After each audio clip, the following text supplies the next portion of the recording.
শিগগিরই প্রায় $2.25 লাখ ফেরত দেবে ফিলিপিন্সের মানি এক্সচেঞ্জ কোম্পানি ফিলরেম। চুরি যাওয়া অর্থ ফেরত আনা কঠিন ও সময় সাপেক্ষ বলছেন বিশেষজ্ঞরা।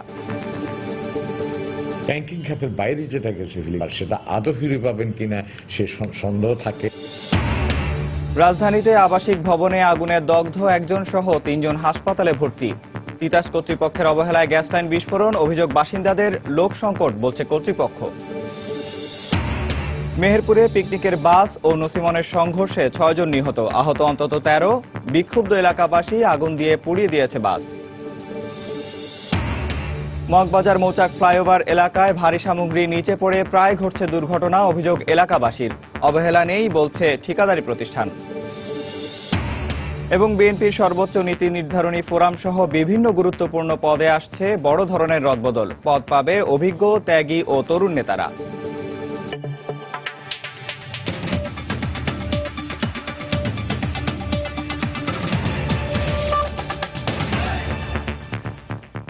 সময় সংবাদের সঙ্গে আছি আমি নিয়ামতুল্লাহ বাবু। শিগগিরই প্রায় $2.25 লাখ বাংলাদেশকে ফেরত দেওয়ার কথা জানিয়েছে ফিলিপিন্সের বৈদেশিক মুদ্রা বিনিময়কারী প্রতিষ্ঠান ফিলরেম। বৃহস্পতিবার সিনেটের শুনানিতে অর্থ পাচারের ঘটনায় বাংলাদেশের কাছে ক্ষমা চেয়ে মুদ্রা বিনিময়ের লভ্যাংশ থেকে এ অর্থ ফেরত দেওয়ার কথা জানান প্রতিষ্ঠানটির প্রেসিডেন্ট সালুদ বাতিস্তা। এদিকে মায়ার বিরুদ্ধে স্বাক্ষর জালিয়াতি ও ভুয়া অ্যাকাউন্ট খোলার অভিযোগ তুলেছেন ব্যবসায়ী উইলিয়াম গো। অবশেষে বাংলাদেশ ব্যাংকের রিজার্ভ থেকে ফিলিপিন্সে পাচার হওয়া অর্থের দায়ভার নিতে হচ্ছে রিজাল কমার্শিয়াল ব্যাংকিং কর্পোরেশন আরসিবিসিবির জুপিটার শাখার ব্যবস্থাপক মায়া সন্তোষ দেগুইতোকেই। ব্যাংকের মাকটি শাখার আরও 2 কর্মীর সহায়তায় চুরি যাওয়া অর্থ দ্রুতই লেনদেন করেন মায়া। বৃহস্পতিবার তদন্তকারী সিনেট কমিটি ব্লু রিবনের শুনানিতে অংশ নিয়ে আরসিবিসি কাস্টমার সার্ভিস শাখার প্রধান রুমায়াদো আগার্দো জানান, গেল 5 ফেব্রুয়ারি আরসিবিসি জুপিটার শাখার ব্যবস্থাপক মায়া দেগুইতোর ব্যক্তিগত গাড়িতেই 2 কোটি পেসো নিয়ে যাওয়া হয়। একই দিনে জুপিটার শাখার উইলিয়াম সো গো নামের একটি অ্যাকাউন্টে $2.27 লাখ জমা হয় বলেও জানান রুমায়াদো আগার্দো। ধারণা করা হচ্ছে ওই অ্যাকাউন্টে জমা হওয়া ডলার থেকেই সই জালিয়াতি করে পেসোতে অর্থ উঠিয়ে নেয় মায়া দেগুইতো। এদিকে সিনেটের শুনানিতে অংশ নিয়ে ব্যবসায়ী উইলিয়াম গো অভিযোগ তুলেছেন মায়া দেগুইতোর দিকেই। বলছেন, তাকে না জানিয়েই উইলিয়াম গো এর নামে ব্যাংকে জাল অ্যাকাউন্ট খোলেন মায়া। এ সময় তার স্বাক্ষর জালিয়াতি করা হয়েছে বলে অভিযোগ করেন উইলিয়াম গো। মায়া দেগুইতো আরসিবিসি ব্যাংকে আমার নামে নিজে ওই অ্যাকাউন্ট খোলেন। পরে ওই অ্যাকাউন্টের মাধ্যমে অবৈধ লেনদেন করার জন্য আমাকে 1 কোটি পেসো ঘুষ দেওয়ারও চেষ্টা করেন। এদিকে হ্যাকিং এর মাধ্যমে কেন্দ্রীয় ব্যাংকের রিজার্ভ চুরির ঘটনায় তদন্ত কার্যক্রম চলাকালে বাংলাদেশের কাছে ক্ষমা প্রার্থনা করেছেন ফিলিপিন্সের বৈদেশিক মুদ্রা বিনিময় কোম্পানি ফিলরেম সার্ভিস কর্পোরেশনের প্রেসিডেন্ট। এছাড়া মুদ্রা বিনিময় থেকে তাদের লভ্যাংশ প্রায় $2.25 লাখ দ্রুত ফেরত দেওয়া হবে বলে জানিয়েছেন তিনি। আমরা দ্রুতই 1,04,74,654 পেসোকে বাংলাদেশকে ফেরত দেব। কেবল ক্ষমা প্রার্থনার জন্য নয়, আমরা এটা করছি কারণ ফিলিপিন্সের কোম্পানি ন্যায় বিচার চায়। অন্যদিকে শুনানিতে অংশ নিয়ে রিজার্ভের চুরি যাওয়া অর্থ ফেরত পাওয়ার ব্যাপারে আশাবাদ জানিয়েছেন ফিলিপিন্সে নিযুক্ত বাংলাদেশের রাষ্ট্রদূত।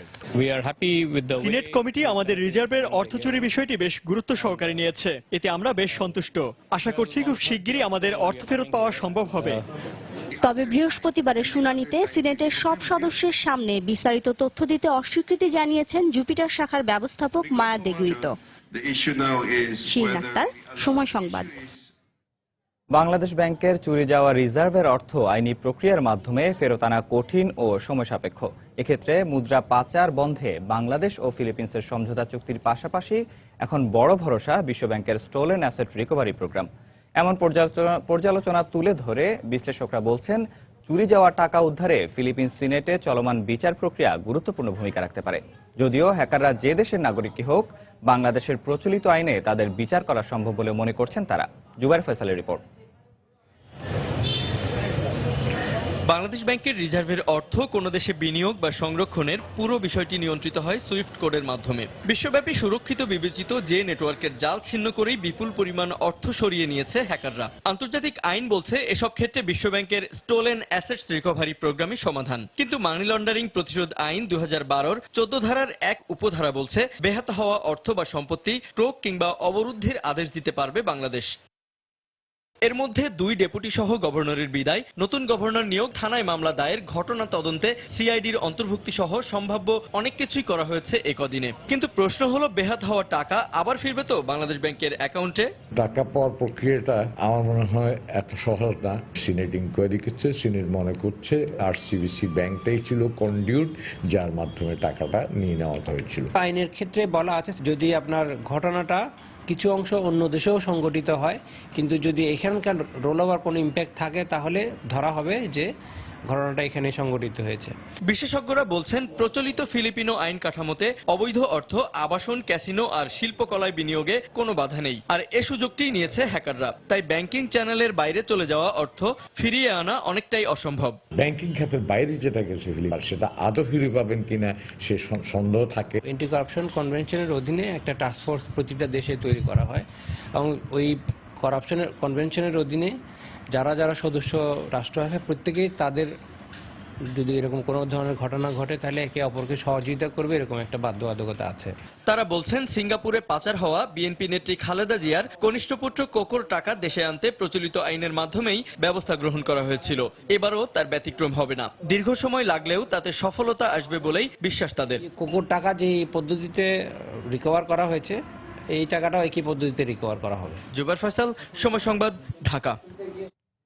আজ মার্কিন গোয়েন্দা সংস্থা এফবিআই তদন্তে নামছে বলেও জানিয়েছে সিআইডির প্রতিনিধি দল। এই মুহূর্তে মতিঝিল কেন্দ্রীয় ব্যাংকের কার্যালয়ের সামনে আছেন আমাদের সহকর্মী মোস্তফা মাহবুব। সরাসরি চলে যাচ্ছি তার কাছে। মাহবুব। বাবু, সকাল থেকেই কিন্তু আমি বাংলাদেশ ব্যাংকের যে কার্যালয়ের সামনে আছি এবং এখানে সকাল থেকে বাংলাদেশ ব্যাংকের যে কর্মকর্তা কর্মচারী যারা আসলে ছুটির দিনে কাজ করেন সাধারণত নিয়মিত, তাদের আসা যাওয়া দেখেছি। এবং এছাড়া সকাল 10:30 নাগাদ কিন্তু সিআইডির দুজন কর্মকর্তা কিন্তু এখানে ঢুকেছিলেন এবং পরে আসলে অর্থ বিভাগের একজন কর্মকর্তার গাড়িও কিন্তু আমরা ঢুকতে দেখেছি। কিন্তু এই মুহূর্তে আসলে বাংলাদেশ ব্যাংকের ঊর্ধ্বতন কর্মকর্তা যারা, তাদের কিন্তু কেউ আজকে বাংলাদেশ ব্যাংকে আসেননি বলে আসলে আমি জানতে পেরেছি এখান থেকে। তো আসলে অর্থ চুরির যে ঘটনাটি ঘটেছিল এবং অর্থ চুরির ঘটনায় তদন্তের জন্য আসলে সিআইডি কর্মকর্তারা গত 2 দিন থেকে কিন্তু বিভিন্ন সময় বাংলাদেশ ব্যাংকে এসেছেন এবং গতকাল আমরা দেখেছি যে গতকাল ছুটির দিন ছিল, ছুটির দিনেও কিন্তু সিআইডির কর্মকর্তারা এই বিষয়টিকে নিয়ে তদন্তের জন্য কিন্তু বাংলাদেশ ব্যাংকের যে প্রযুক্তি বিভাগ বা তথ্য প্রযুক্তি বিভাগ সেখানে কিন্তু এসেছেন এবং বিভিন্ন যে কম্পিউটার সেখান থেকে তথ্য উপাত্ত সংগ্রহ করেছেন। তো তারই ধারাবাহিকতায় কিন্তু আজকেও যে সিআইডি তদন্তকারী দলের কিন্তু এখানে আসার কথা ছিল, এমন একটি খবর কিন্তু গণমাধ্যমে ছিল। কিন্তু সকাল থেকে কিন্তু আসলে আমরা তদন্ত কর্মকর্তা বা তদন্তকারী দলের যে আশা আর যে সে ধরনের কিন্তু কোনো তথ্য আমরা এখানে পাইনি। এই মুহূর্তে পর্যন্ত এতটুকুই আমার কাছে আসলে খবর রয়েছে যে 2 জন কর্মকর্তা বা সিআইডির 2 জন সদস্য ভিতরে আছেন এবং যতদূর আমরা জানতে পেরেছি যে আসলে এই অর্থ চুরির যে ঘটনা, সেই ঘটনার তদন্তের সাথেই আসলে সেই তদন্ত প্রক্রিয়ার অংশ হিসেবেই তারা কিন্তু এখানে আছেন।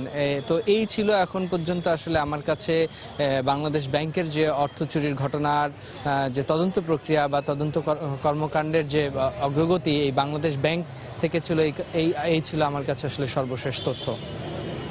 দর্শক, মতিঝিল কেন্দ্রীয় ব্যাংক কার্যালয়ের সামনে থেকে সেখানকার খবর জানাচ্ছিলেন সহকর্মী মোস্তফা মাহবুব। রাজধানীর বনানীতে একটি আবাসিক ভবনে আগুন লাগার পর আতঙ্কে আহত হয়েছেন 3 জন। ভবনের বাসিন্দাদের অভিযোগ, তিতাস কর্তৃপক্ষের অবহেলায় গ্যাস লাইন বিস্ফোরণেই আগুনের সূত্রপাত। তবে তিতাস বলছে লোক সংকটের কারণে সময় মতো সংস্কার করা সম্ভব হয়নি। এদিকে আগুনে দগ্ধ 1 জন সহ 3 জনকে গুলশানের একটি হাসপাতালে ভর্তি করা হয়েছে।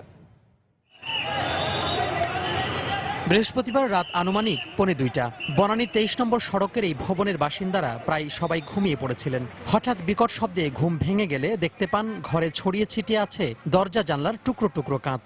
ঘটনা বুঝে ওঠার আগেই আগুন লেগে যায় ভবনে। আতঙ্কে নামতে গিয়ে আহত হন কয়েকজন। সব ভেঙে চুরে গেছে। তো আমার ফ্ল্যাটের একটা গ্লাস, আলমারি টালমারি সব কিছু চুরমার হয়ে গেছে। সমস্ত ঘরে তো গ্যাস, তা আমরা ফ্যান ছেড়ে রাখছি। যখন নাকি এখানে নিচে কিছু হয়েছে তখনই পুরো বাড়ি বাস্ট হয়ে গেছে। প্রচন্ড আগুন জ্বলছে। সবাই নেমে আসলাম আমরা এবং আসার পর থেকে একটা ছোট্ট ফ্যামিলি ছাড়া 4-5 জন ছাড়া বাকি সবাই 25 জন বিল্ডিং আটকা পড়ে গেছিল। ভবনের বাসিন্দাদের অভিযোগ, বেশ কদিন ধরেই সোয়ারেজ লাইনের পাশে এভাবে গ্যাসের বুদবুদ উঠতে দেখা যায়। তিতাস কর্তৃপক্ষের কাছে অভিযোগ করলেও কোনো ব্যবস্থা নেওয়া হয়নি। আগুন লাগার কারণ হিসেবে গ্যাস বিস্ফোরণকেই দায়ী করছেন তারা। 11:30 সময় ফোন করছি যে ভাই কি করলে, কি বলে কি না আমাদের লেবার নাই, যদি আপনারা লেবার নিয়ে মাটি খোঁড়াই দিতে পারেন তাহলে আমরা রিপেয়ার করতে পারি। তা আমরা কি করতাম, গ্যাস এটা আমরা তো গ্যাসের মিস্ত্রি না যে আমরা মাটি করে ঠিক করব। এখন আমাদের যে ক্ষতি হলো এটা কে দিবে? এদিকে আগুন নিভে যাওয়ার প্রায় 1 ঘন্টা পর তিতাসের কার্যক্রম লক্ষ্য করা যায়। তবে ঘটনার ব্যাপারে দায়সারা বক্তব্য তাদের। অভিযোগ করেছে সেখানে আমাদের অন্য এক কলে এই টিম আমরা কাজ করতেছিলাম। ওই সময় করেছে ঠিক আছে, আমরা সেইটা সারিয়ে আমরা আসতে বা অন্য লেবার পাওয়া যায়নি, যার জন্য আমরা ওইখানে এইখানে আসছি। ঘটনাস্থলে পুরোটা সময় ফায়ার সার্ভিসের কর্মীদের সঙ্গে ছিলেন উত্তর সিটি কর্পোরেশনের মেয়র আনিসুল হক। তিনি জানান, সবার প্রচেষ্টায় আগুন নিয়ন্ত্রণে আনা সম্ভব হয়েছে। রাত্রে 3:30 আমরা পুরো আগুন কন্ট্রোলে নিয়ে আসি। আমরা আগুন পেয়েছে, এটা তদন্ত সাপেক্ষে দেওয়া যাবে, কিন্তু নিচে আমি প্রচুর পরিমাণে গ্যাস কিন্তু লিকেজ আমি পাচ্ছি। সবার সহযোগিতা পেয়েছি। আমাদের থানার যিনি ওসি সাহেব তিনি সুন্দর করে জায়গাটিকে কন্ট্রোল করেছেন। আমরা লোকজন একটু সরে ছিল বলেই এই রাস্তা কাটা সত্ত্বেও ফায়ার ব্রিগেডের লোকজন আসতে পেরেছেন। এ ঘটনায় দগ্ধ একজন সহ 3 জনকে একটি বেসরকারি হাসপাতালে ভর্তি করা হয়েছে। তোহা খান তামিম, সময় সংবাদ, ঢাকা। দর্শক, এই মুহূর্তে বনানী এলাকায় আছেন রিপোর্টার মিজানুর রহমান কবির। সেখানকার সবশেষ পরিস্থিতি জানতে আমরা সরাসরি চলে যাচ্ছি সেখানে। কবির, রোডের এই যে 9 নম্বর বাড়ি আপনারা হয়তো এখন দেখতে পাচ্ছেন যে এখানে লোকজন বেশ ভিড় করেছে, কিন্তু সবচেয়ে সবশেষ খবর যেটি হলো, রাজুকের একটি প্রতিনিধি দল, সাথে পুলিশ এবং ফায়ার সার্ভিসের প্রতিনিধি দল এবং ফ্ল্যাটের যে মালিক যারা রয়েছেন তাদের মধ্যে থেকে 2-1 জনকে নিয়ে একটু আগে, অর্থাৎ 2-1 মিনিট আগেই কিন্তু একটি প্রতিনিধি দল এই ক্ষতিগ্রস্ত ভবনটিতে প্রবেশ করেছে। তারা মূলত দেখতে চাচ্ছেন যে এখন ভবনের ভেতরকার কি অবস্থা আছে।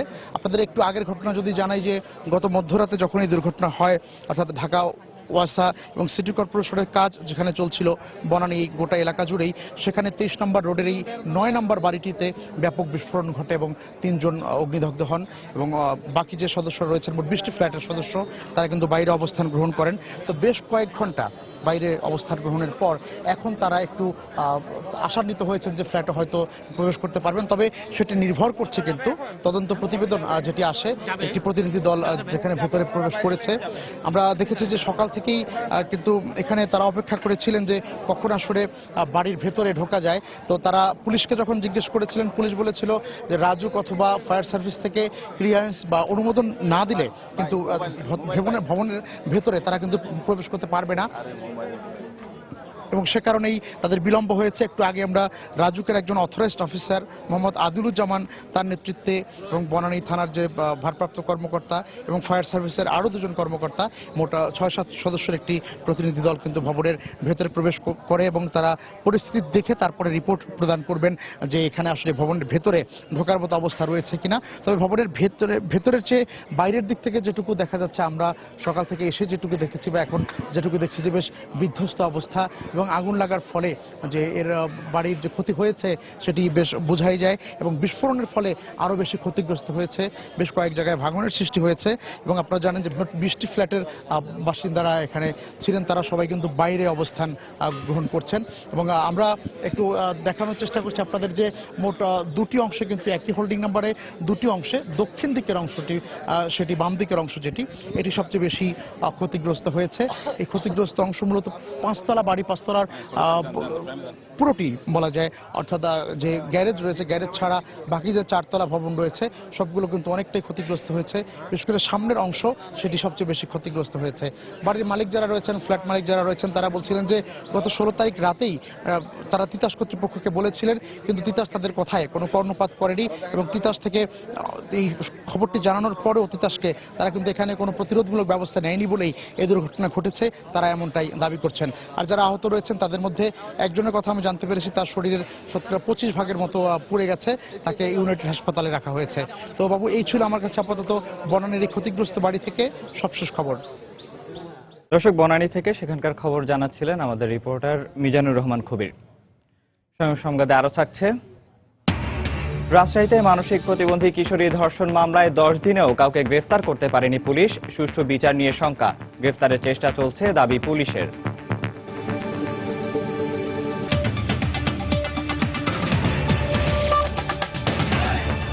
ষষ্ঠ জাতীয় কাউন্সিলে বিএনপির সর্বোচ্চ নীতি নির্ধারণী ফোরাম সহ বিভিন্ন গুরুত্বপূর্ণ পদে আসছে বড় ধরনের পরিবর্তন। পদ আঁকড়ে থাকা সুবিধাবাদী নেতাদের সরিয়ে সেখানে অভিজ্ঞ, ত্যাগী ও অপেক্ষাকৃত তরুণ নেতাদের জায়গা করে দেওয়ার চিন্তা করছে দলের হাইকমান্ড। এই কাউন্সিলেই ভারমুক্ত হয়ে পূর্ণাঙ্গ মহাসচিবের দায়িত্ব পেতে যাচ্ছেন মির্জা ফখরুল ইসলাম আলমগীর। সালাউদ্দিন সুমনের রিপোর্ট। সবশেষ 2009 সালের 8 ডিসেম্বর অনুষ্ঠিত হয় বাংলাদেশ জাতীয়তাবাদী দল বিএনপির পঞ্চম জাতীয় কাউন্সিল। 6 বছর বাদে রাজধানীর ইঞ্জিনিয়ার্স ইনস্টিটিউশন মিলনায়তনে শনিবার অনুষ্ঠিত হতে যাচ্ছে দলের ষষ্ঠ কাউন্সিল। ইতোমধ্যে বিনা প্রতিদ্বন্দ্বিতায় বেগম খালেদা জিয়া দলের চেয়ারপারসন ও Tarique Rahman senior vice chairman নির্বাচিত হয়েছেন। শেষ পর্যন্ত সব ঠিক থাকলে এবারের কাউন্সিলে প্রায় 5 বছর ধরে ভারপ্রাপ্ত মহাসচিবের দায়িত্বে থাকা মির্জা ফখরুল ইসলাম আলমগীর হতে যাচ্ছেন পূর্ণাঙ্গ মহাসচিব। তিনি ইতিমধ্যেই এক নাগাড়ে 6 মাস জেল খেটেছেন, বারংবার গ্রেফতার হয়েছেন, শারীরিক ঝুঁকি নিয়েও রাজনীতি করছেন, ভালো ইমেজ আছে। তো আমরা আশা করি তাকে ভারমুক্ত করা হবে। দলের সর্বোচ্চ নীতি নির্ধারণী ফোরাম স্থায়ী কমিটিতে আসছে পরিবর্তন। বয়সের ভারে নুয়ে পড়া, অসুস্থ ও মৃতদের পদে আসছে নতুন মুখ। এসব পদে মেজর অবসরপ্রাপ্ত হাফিজউদ্দিন আহমেদ, সাদেক হোসেন খোকা, আব্দুল্লাহ আল নোমান, আমির খসরু মাহমুদ চৌধুরী, আব্দুল আওয়াল মিন্টু, এম ওসমান ফারুক ও বেগম সেলিমা রহমানের নাম শোনা যাচ্ছে। সিনিয়র যুগ্ম মহাসচিব পদে আসতে পারেন রুহুল কবির রিজভী। যুগ্ম মহাসচিব পদে শোনা যাচ্ছে ফজলুল হক মিলন, আসাদুল হাবিব দুলু, খায়রুল কবির খোকন, সৈয়দ মুয়াজ্জেম হোসেন আলাল, ডক্টর আসাদুজ্জামান রিপন ও নাজিম উদ্দিন আলম সহ কয়েকজনের নাম। দায়িত্বশীল নেতাদের মতে পদায়নের ক্ষেত্রে গুরুত্ব পাবে নেতাদের যোগ্যতা ও অতীত কর্মকাণ্ড। 3 জন ইতিমধ্যে মৃত্যুবরণ করেছেন, 2 জন অসুস্থ।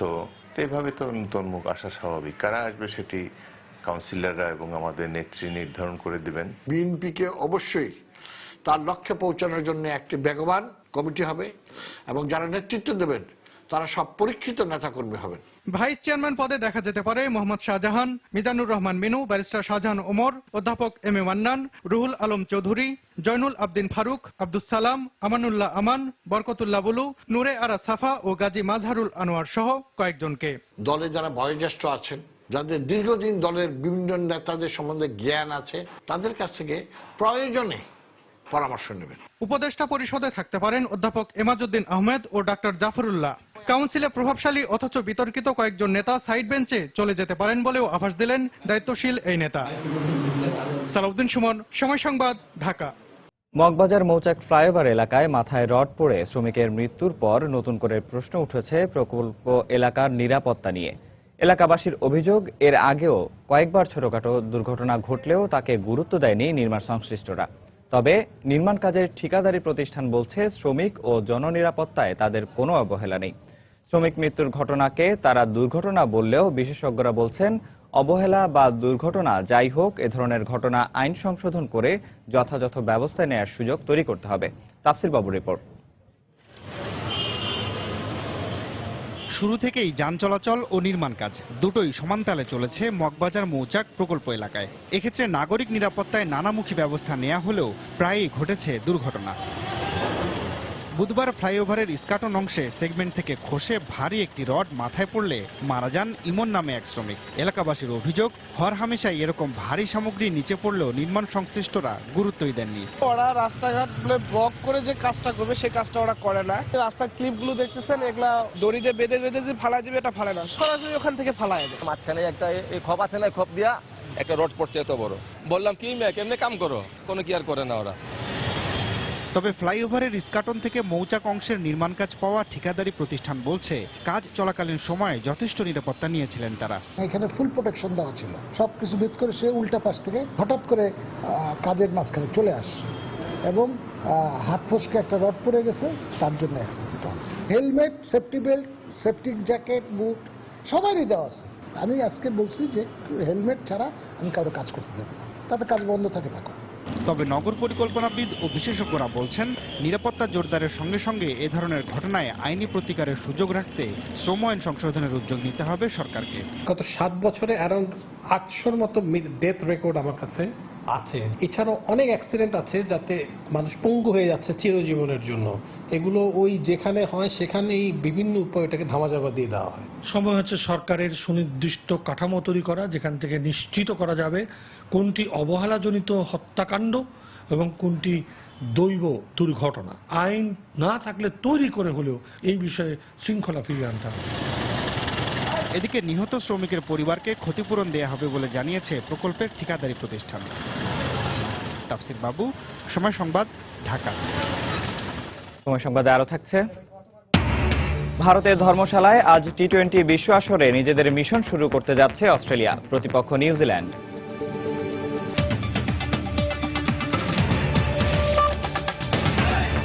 মেহেরপুরে পিকনিকের বাস ও নসিমনের সংঘর্ষে 6 জন নিহত হয়েছেন, এতে আহত হয়েছেন আরও 13 জন। এ ঘটনায় বাসটি আগুন দিয়ে পুড়িয়ে দেওয়া হয়েছে। পুলিশ ও এলাকাবাসী জানায়, গতকাল সন্ধ্যা 7টার দিকে মেহেরপুর মুজিবনগর সড়কের চর শ্যামনগর এলাকায় পাবনাগামী পিকনিকের একটি বাস বিপরীত দিক থেকে আসা একটি নসিমনকে চাপা দেয়। এতে ঘটনাস্থলেই নসিমনের এক যাত্রী নিহত হন। এ ঘটনায় আহত হয় অন্তত আরও 18 জন। তাদের উদ্ধার করে মেহেরপুর সদর হাসপাতালে নিয়ে গেলে আরও 3 জনকে মৃত ঘোষণা করেন কর্তব্যরত চিকিৎসক। পরে সেখান থেকে গুরুতর কয়েকজনকে রাজশাহী নেয়ার পথে আরও 2 জনের মৃত্যু হয়। এ ঘটনার পর বিক্ষুব্ধ এলাকাবাসী বাসটিতে আগুন দেয়। যেহেতু এখানে উত্তেজিত জনতায় বাসে আগুন ধরিয়ে দিয়েছে, তা আমরাও চেষ্টা করছি যারা ইনজুর্ড হয়েছে, গুরুতর ইনজুর্ড, তাদেরকে অপেক্ষাকৃত ভালো হাসপাতালে ভালো জায়গায় শিফট করার জন্য। রাজশাহীর দুর্গাপুরে মানসিক প্রতিবন্ধী এক কিশোরীকে ধর্ষণের মামলা দায়েরের 10 দিন পেরিয়ে গেলেও অভিযুক্ত কাউকে এখনও গ্রেফতার করতে পারেনি পুলিশ। ভুক্তভোগী পরিবারের অভিযোগ, আসামিদের গ্রেফতারে গড়িমসি করছে পুলিশ। এই অবস্থায় সুষ্ঠু বিচার নিয়ে শঙ্কিত তারা। তবে অভিযুক্তদের গ্রেফতারের চেষ্টা চলছে বলে জানিয়েছে পুলিশ। হাবিবুর রহমান পাপুর তোলা ছবিতে সাইফুর রহমান রকের রিপোর্ট। বিয়ের প্রলোভন দেখিয়ে রাজশাহীর দুর্গাপুর থানার দেবীপুরে এক মানসিক প্রতিবন্ধী কিশোরীকে ধর্ষণের অভিযোগ উঠেছে একই গ্রামের মানজন আলীর ছেলে শফিকুল ইসলামের বিরুদ্ধে। ওই কিশোরী 3 মাসের অন্তঃসত্ত্বা হয়ে পড়ার পর ঘটনাটি জানাজানি হলে গ্রাম্য সালিশে বিষয়টি মিটমাটের চেষ্টা করেন অভিযুক্ত শফিকুল ও তার সহযোগী কুলসুমা। কিন্তু সেখানে ন্যায্য বিচার না পাওয়ায় 7 মার্চ দুর্গাপুর থানায় 2 জনের নাম উল্লেখ করে মামলা করেন কিশোরীর মা। আসামিদের ধরতে পুলিশ গড়িমসি করছে এমন অভিযোগ করে এ ঘটনার সুষ্ঠু বিচার পাওয়া নিয়ে শঙ্কায় রয়েছেন কিশোরীর মা। গ্রামের লোকজন থানাতে যে অভিযোগ দেয় এখন ওসি সাহেব মানা করে যে আর ধাড়ানি টাড়ানি দিতে, সালিশ টালিশ করতে চায়। তারা বলছে যে আমরা 5000 টাকা দিয়ে আপোষ হতে চাই। এখন আমি বলেছি যে না, আমি 5000 টাকা দিয়ে মেয়ের ইজ্জত বেঁচে খাইতে রাজি নাই, আমি ন্যায্য বিচার চাই। আমার মেয়ের এত বড় ক্ষতি করেছে, আমি বিচার চাই। এদিকে এলাকায় থাকলেও অভিযুক্তদের কাউকে বাড়িতে গিয়ে পাওয়া যায়নি। গ্রামবাসীও ন্যাক্কারজনক এ ঘটনার বিচার দাবি করেছেন। গরিবের বিচার হয় না, বড় লোকেরা টাকা দিয়ে বিচার বন্ধ করে দেয়। তো এইটা যেন না হয়, আমরা এটাই চাইছি। এই জঘন্য কাজ যে করেছে প্রতিবন্ধী মেয়েকে, এর সুষ্ঠু বিচার আমরা চাই। উচিত বিচার না করলে দেশ নষ্ট হয়ে যাবে না। আর দুর্গাপুর থানার ওসি জানান, আসামিদের ধরতে তৎপর রয়েছে পুলিশ। ভিকটিমকে আমরা ওসিসির মাধ্যমে তার যে ডাক্তারি পরীক্ষা সেটা করানো হয়েছে, যে আইনি সুরক্ষা, তাদেরকে যেন কেউ ভয়ভীতি না দেখায়, তারা যেটা প্রাপ্য অধিকার সেটা পায়। আর আসামি আমরা নিশ্চিত যে আমরা খুব দ্রুত আসামিকে গ্রেফতার করে বিজ্ঞ আদালতে সোপর্দ করতে পারবো। পুলিশ জানিয়েছে, মামলার পর মানসিক প্রতিবন্ধী ওই কিশোরীকে রাজশাহী মেডিকেল কলেজ হাসপাতালের ওসিসিতে ডাক্তারি পরীক্ষা করা হয়েছে। পরে নারী ও শিশু নির্যাতন দমন আইনে তার জবানবন্দি রেকর্ড করা হয়েছে। সাইফুর রহমান রকি, সময় সংবাদ, রাজশাহী।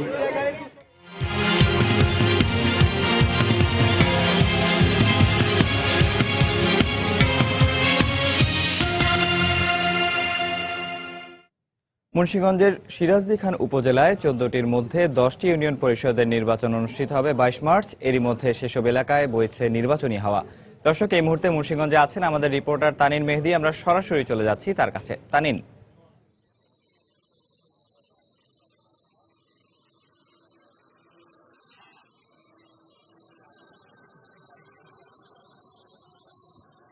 বাবু, মুন্সিগঞ্জে আপনি যেমনটি বলছিলেন, সিরাজদি খান উপজেলায় 10টি ইউনিয়ন পরিষদের নির্বাচন অনুষ্ঠিত হবে 22 মার্চ। যদিও সিরাজদি খান উপজেলায় 14টি ইউনিয়ন পরিষদ রয়েছে এবং 14টি ইউনিয়ন পরিষদের মধ্যে 10টিতে 22 মার্চ অনুষ্ঠিত হবে এবং বাকি 4টিতে 31শে মার্চ ইউনিয়ন পরিষদের নির্বাচন অনুষ্ঠিত হবে বলে আমরা জানতে পেরেছি। এবং ইতিমধ্যে যে 10টি ইউনিয়ন পরিষদের নির্বাচন অনুষ্ঠিত হবে এর মধ্যে একটি ইউনিয়ন পরিষদে অর্থাৎ জৈনসার ইউনিয়ন পরিষদে আওয়ামী লীগ সমর্থিত যিনি চেয়ারম্যান পদপ্রার্থী রয়েছেন, তিনি ইতিমধ্যে বেসরকারি ভাবে অনেকটা বিনা প্রতিদ্বন্দ্বিতায় নির্বাচিত হতে যাচ্ছেন বলে আমরা এখন পর্যন্ত যেটি জানতে পেরেছি। এর বাইরে সিরাজদি খান উপজেলায় অন্যান্য যে সকল ইউনিয়ন পরিষদ রয়েছে সেসব ইউনিয়ন পরিষদগুলোতে কিন্তু আমরা দেখেছি যে শেষ মুহূর্তে কিন্তু প্রার্থীরা প্রচারণা চালাচ্ছেন। চেয়ারম্যান পদপ্রার্থী যারা রয়েছেন, সংরক্ষিত মহিলা আসনের পদপ্রার্থী এবং ইউনিয়ন পরিষদের সদস্য প্রার্থী যারা রয়েছেন তারা কিন্তু জোর প্রচারণা চালিয়ে যাচ্ছেন। যদিও আজকে শুক্রবার থাকে আমরা বেশ কয়েকজন প্রার্থীর সঙ্গে যোগাযোগ করেছিলাম যে অনেকে জুমার নামাজের পরে তাদের প্রচারণা চালাবেন, অর্থাৎ বিকেলের দিকে তারা মাঠে গণসংযোগ করবে এবং প্রার্থী ভোটারদের কাছে গিয়ে কিংবা দাঁড়িয়ে গিয়ে ভোট চাইবেন বলে তারা আমাদেরকে জানিয়েছেন। কিন্তু সকাল থেকে আমরা দেখেছি যে বিভিন্ন প্রার্থীদের যে নির্বাচনী প্রচারণা কেন্দ্রগুলো রয়েছে, নির্বাচনী অঞ্চলগুলো, সেই সব প্রচারণা কেন্দ্রে তাদের যে কর্মী এবং সমর্থক রয়েছেন তারা কিন্তু ইউনিয়ন পরিষদ নির্বাচনকে সামনে রেখে কি ধরনের কর্মকৌশল হওয়া দরকার সেই সব বিষয় নিয়ে তারা আলোচনা করেছেন। তো বাবু, এখনকার মতো এই ছিল আমার কাছে থাকা সব শেষ খবর। বাবু। দর্শক, মুন্সিগঞ্জের সিরাজদি খান উপজেলা থেকে ইউনিয়ন পরিষদ নির্বাচনের প্রচারণার খবর জানাচ্ছিলেন আমাদের সহকর্মী তানিম মেহেদি। বাংলাদেশের সঙ্গে সুসম্পর্কের অংশ হিসেবে ডিজেলবাহী একটি ট্রেন পাঠিয়েছে ভারত। বৃহস্পতিবার পশ্চিমবঙ্গের শিলিগুড়িতে ট্রেনটির যাত্রা উদ্বোধন করেন ভারতের জ্বালানি মন্ত্রী ধর্মেন্দ্র প্রধান। 42টি বগিতে হাই স্পিড ডিজেলবাহী ট্রেনটি শিলিগুড়ির নুমালীগড় থেকে যাত্রা শুরু করে শনিবার দিনাজপুরের পার্বতীপুর ডিপোতে পৌঁছাবে বলে আশা করা হচ্ছে। গত বছর ভারতের প্রধানমন্ত্রী নরেন্দ্র মোদীর বাংলাদেশ সফরে ভারত থেকে ডিজেল রপ্তানির চুক্তি হয়। এই প্রক্রিয়ায় অংশ হিসেবে বাংলাদেশে 2200 টন ডিজেল শুভেচ্ছা উপহার পাঠালো ভারত। বাংলাদেশে ডিজেল পাঠাতে 135 কিলোমিটার পাইপলাইন পাতার কাজ চলছে, যার 130 কিলোমিটার থাকবে বাংলাদেশে ও 5 কিলোমিটার থাকবে ভারতে। আগামী 20 বছর এই পাইপলাইন দিয়েই ডিজেল পাঠাবে ভারত। টি-20 বিশ্ব আসরের খবর। ভারতের ধর্মশালায় নিউজিল্যান্ডের বিপক্ষে ম্যাচ দিয়ে টি-20 বিশ্ব আসরে নিজেদের মিশন শুরু করতে যাচ্ছে অস্ট্রেলিয়া। সুপার 10-এর গ্রুপ 2-তে নিজেদের প্রথম ম্যাচে শক্তিশালী স্বাগতিক ভারতকে হারিয়ে আত্মবিশ্বাসের তুঙ্গে আছে কিউইরা। অন্যদিকে প্রতিবেশী নিউজিল্যান্ডকে হারিয়েই আসরের শুভ সূচনা করতে প্রস্তুত টিম অস্ট্রেলিয়া। আজ ধর্মশালায় ম্যাচটি শুরু হবে বাংলাদেশ সময় বিকেল 3:30টায়। অস্ট্রেলিয়া নিউজিল্যান্ডের ম্যাচের মধ্য দিয়ে 2005 সালের 17 ফেব্রুয়ারি বিশ্ব ক্রিকেটের সবচেয়ে সংক্ষিপ্ত ফরম্যাট টি-20 ক্রিকেটের যাত্রা শুরু। তাই টি-20 ক্রিকেটে এই দুদলকে পথদ্রষ্টা বললে খুব একটা বেশি বলা হবে না। বিশ্ব ক্রিকেটে চিরচেনা দ্বৈরথের কথা বিবেচনা করলে ভারত পাকিস্তানের প্রতিদ্বন্দ্বিতা যেরকম বারুদ পোড়া স্ফুলিঙ্গ ছড়ায়, তেমনি তাসমান সাগরের দুই প্রান্তের দুই দেশ অস্ট্রেলিয়া নিউজিল্যান্ডের লড়াইয়ের মাঝেও পাওয়া যায় ক্রিকেটীয় যুদ্ধের গন্ধ। সবশেষ ওয়ানডে বিশ্বকাপের ফাইনালের এই দুই প্রতিদ্বন্দ্বী বিশ্ব ক্রিকেটে আবারও যেন ফিরিয়ে আনলো ট্রান্স তাসমান দ্বৈরথের আবহ। আগের ম্যাচেই ভারতকে হারানো নিউজিল্যান্ড এখন যেন সপ্তম আকাশে উঠছে। ম্যাককালাম পরবর্তী যুগে কেমন করবে নিউজিল্যান্ড তা নিয়ে বেশ আলোচনা হলেও বিশ্ব টি-20 শুরুতেই স্পিন ভেলকি দিয়ে ভারতের দৈত্যের মতো ব্যাটিং লাইন আপকে বধ করেছে কিউইরা। তাই অধিনায়ক কেন উইলিয়ামসন এ ম্যাচেও ভরসা রাখছেন মিচেল স্যান্টানার আর ইশ সোধির ওপর। সেক্ষেত্রে অ্যাডাম মিলনেকে রেখে এক পেসার সমৃদ্ধ একাদশী বানাতে চাইবে কিউইরা। অন্যদিকে ভারতের মাটিতে অস্ট্রেলিয়ার রেকর্ড খুব একটা বেশি ভালো নয়। সবশেষ নিজেদের মাটিতে ভারতের কাছে হারার পর দক্ষিণ আফ্রিকার বিপক্ষে সিরিজ জিতে দারুণভাবে ঘুরে দাঁড়িয়েছে তারা। তবে শুরুতেই দুর্ভাবনার কমতি নেই স্মিথের, কারণটা হলো ইনজুরি। দলের নির্ভরযোগ্য অলরাউন্ডার জেমস ফকনার এখনও লড়াই করছেন হ্যামস্ট্রিং ইনজুরির সাথে। আর অ্যাস্টন এগারের পাকস্থলীতে সমস্যা ধরা পড়ায় ওজি টিম ম্যানেজমেন্ট আছে কিছুটা অস্বস্তিতে। ধর্মশালার উইকেট বিভিন্ন সময়ে বিভিন্ন আচরণ করে, আমরা সেই বিষয়টি মাথায় রেখেছি। আসলে কাটেল ওভারে ম্যাচ হলেও মানসিকভাবে প্রস্তুতি আমরা নিয়ে রেখেছি। পেশাদার দল আমরা, ছোটখাটো ভুলগুলো এড়িয়ে ভালো একটা সূচনা করতে চাই।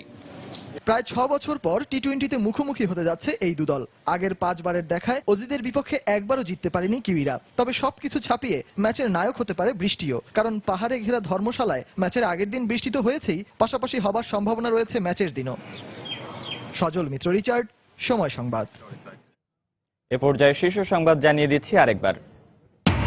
রাজধানীর বনানীতে আগুন লাগা ভবনটি এখনো ঘিরে রেখেছে ফায়ার সার্ভিস। এখনো ঢুকতে না পেরে ক্ষোভ বাসিন্দাদের, রাজুকের পরিদর্শন। শিগগিরই প্রায় $2.25 লাখ ফেরত দেবে ফিলিপিন্সের মানি এক্সচেঞ্জ কোম্পানি ফিলরেম। চুরি যাওয়া অর্থ ফেরত আনা কঠিন ও সময় সাপেক্ষ বলছেন বিশেষজ্ঞরা। মেহেরপুরে পিকনিকের বাস ও নসিমনের সংঘর্ষে 6 জন নিহত, আহত অন্তত 13। বিক্ষুব্ধ এলাকাবাসী আগুন দিয়ে পুড়িয়ে দিয়েছে বাস। মগবাজার মৌচাক ফ্লাইওভার এলাকায় ভারী সামগ্রী নিচে পড়ে প্রায় ঘটছে দুর্ঘটনা। অভিযোগ এলাকাবাসীর, অবহেলা নেই বলছে ঠিকাদারি প্রতিষ্ঠান। এবং বিএনপির সর্বোচ্চ নীতি নির্ধারণী ফোরাম সহ বিভিন্ন গুরুত্বপূর্ণ পদে আসছে বড় ধরনের রদবদল। পদ পাবে অভিজ্ঞ, ত্যাগী ও তরুণ নেতারা। দর্শক, এই ছিল এখনকার মতো। যে কোনো খবর পেতে ভিজিট করুন সময়নিউজ.tv। যে কোনো বাংলা লিংক, রবি ও সিটিসেল নম্বর থেকে সময় সংবাদের খবর, অনুষ্ঠান সম্পর্কে জানতে এবং যে কোনো তথ্য সময় সংবাদকে জানাতে ডায়াল করুন 16242 নম্বরে। এছাড়া এইমাত্র পাওয়া খবর আপনার মোবাইলে পেতে SMS করুন *SN লিখে পাঠিয়ে দিন 16242 নম্বরে। সঙ্গে থাকুন সময়।